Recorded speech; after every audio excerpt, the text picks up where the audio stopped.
नमस्कार किसान भाइयों, मैं विक्रम तोमर आपके अपने फसल समाधान चैनल में आपका स्वागत करता हूं। किसान भाइयों, आज मैं बात करने वाला हूं, बायर कंपनी ने एक नया कीटनाशक यानी इंसेक्टिसाइड दानेदार में लॉन्च किया है। उसकी आज संपूर्ण जानकारी देने वाला हूं। उस कीटनाशक का क्या नाम है, उसमें साल्ट कौन सा रहता है, कौन कौन सी फसल पे आप उस दवा को प्रयोग कर सकते हैं और यह फसलों में किस कीट को कंट्रोल करेगा, डोज कितनी है और इस कीमत क्या है। जैसा कि आप देख रहे हैं, यह Bayer company, Bayer crop science company जो दुनिया की सबसे बड़ी कंपनी है, इसी कंपनी ने यह दानेदार में कीटनाशक लॉन्च किया है जिसका नाम है बिकोटा। जी हाँ किसान भाई, VICOTA बिकोटा के नाम से यह इंसेक्टिसाइड लॉन्च किया है। अगर हम इसमें साल्ट की बात करें तो इसमें साल्ट रहते हैं। पहला साल्ट है टेट्रानिप्रॉल प्लस फिप्रोनिल। जी हाँ किसान भाइयों, इसमें पहला साल्ट होता है टेट्रानिप्रॉल और दूसरा साल्ट रहता है इसमें फिप्रोनिल। टेट्रानिप्रॉल फिप्रोनिल पहले से ही दोनों साल्टों को देती है। टेट्रानिप्रॉल बाइवो के नाम से देती है और फिप्रोनिल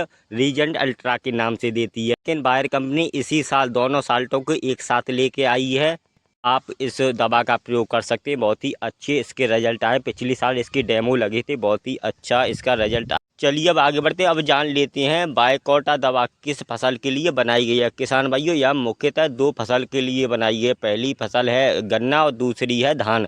गन्ना और धान की फसल में इसका बहुत ही शानदार काम है। इसे धान और गन्ना के अलावा आप अन्य फसल में भी आप इसका प्रयोग कर सकते हैं। तो जान लेते हैं बायकोटा इंसेक्टिसाइड किसकी आप इसका प्रयोग धान की फसल में कर रहे हैं तो यह सभी प्रकार के कीटों को, जैसे तनाछेदक और पत्ती लपेटक, स्टेम बोरर और लीफ फोल्डर, दोनों प्रकार की जो कीट आते हैं, सुंडी आती है, यह दोनों प्रकार के कीटों को कंट्रोल करेगा। साथ ही साथ जो धान में दीमक आती है, जड़ों में जो दीमक आती है, उसको भी यह कंट्रोल करेगा। यानी धान की फसल में एक ही दवा से आप तनाछेदक, पत्ता लपेटक और दीमक को कंट्रोल कर साथ ही साथ धान में एक वाइट गरब की समस्या आती है। वाइट गरब यानी जड़ों में एक सुंडी आ जाती है, उसको भी यह कंट्रोल करेगा। से ही गन्ना की फसल में जितने भी कीट आते हैं उन सभी को यह बायकोटा कंट्रोल करेगा। तो आप धान और गन्ना की फसल में आप इसका प्रयोग कर सकते हैं। चलिए अब आगे बढ़ते हैं, अब जान लेते हैं इसकी डोज की। किसान भाइयों, प्रति एकड़ इसकी डोज की बात करें तो इसे आप 5 किलो प्रति एकड़ के हिसाब से आप अपनी फसल में इसको बिखेर सकते हैं। अब आगे बढ़ते हैं, अब जान लेते हैं इस कीटनाशक को हम कौन सी फसल में कौन से समय लगाएं, कहाँ यानी फसल की कौन सी अवस्था पे आप इस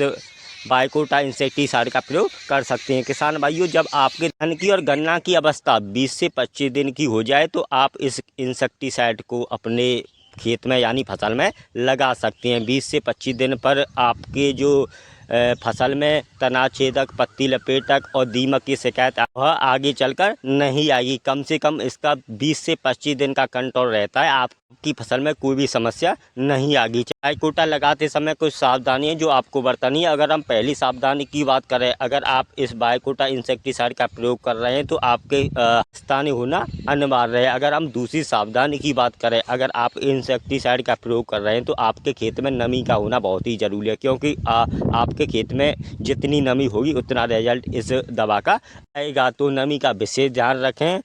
बायर क्रॉप साइंस कंपनी ने इसी साल इस प्रोडक्ट को लॉन्च किया है। कुछ दिन बाद यह मार्केट में आपको उपलब्ध हो जाएगा और बहुत ही शानदार इसका रिजल्ट आया है। तो आप एक बार इसका इस्तेमाल कर सकते हैं।